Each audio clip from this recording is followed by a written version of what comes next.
Hating gabi na nang kami dumating kaya hindi alam ni Canis na amin siyang sosopresahin. Kinaumagahan, pumunta kaagad kami sa kanyang eskwelahan dahil maaga nga siyang pumasok at kami naman ay sumunod na. Dala-dala namin yung lahat ng mga pagkain na hinihanda ng kanyang mga magulang para i-celebrate ng mga taga Dulaw Elementary School ang ika-7 birthday ni Canis. Payak, tahimik at maaliwalas, yan ang maituturing nating paaralan sa mga probinsya. Naalala ko pa nga noon, nung elementary kami, umaakyat pa kami ng mahigit 100 steps para lang makaakyat sa aming paaralan.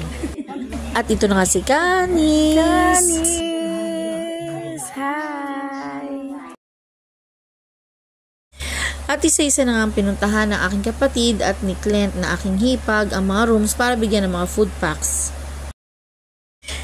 Yung mga nandito pala ay mga elementary students pa lang. So, yan. Yung mga kaklase ni Canis na kindergarten. Yan yung mga kaklase niya. Almost 1 year na rin siguro mula nung umalis sila at lumipat muli sa Leyte na kasama na sila nanay at tatay. Kaya ngayon lang sila ulit nagkita ni Bami at nagka-bonding.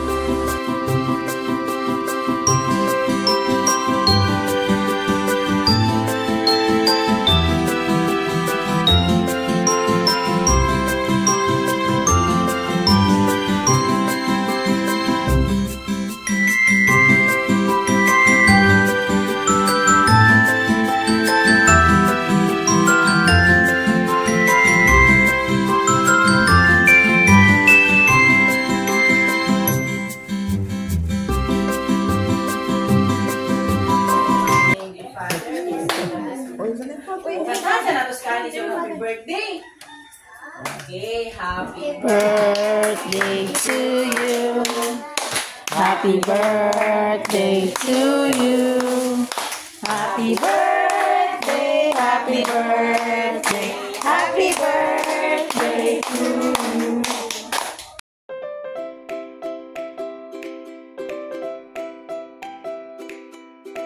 So yun na nga, fast forward tayo. Kinagabihan nagaya si Clint na kakain daw kami sa ihaw-ihaw sa may San Isidro. Kaya ayan, ito nakuhanan ko lang tong asong to. Napaka-cute talaga niya, grabe. Of all dogs na nandun, talagang siya lang yung naghimas-himas para manghingi ng pagkain.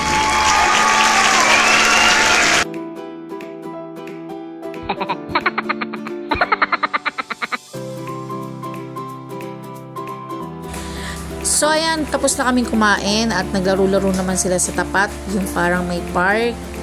Ayan, ang mga chikiting naglalaro sila. And see you again next time. Hanggang sa susunod. Bye!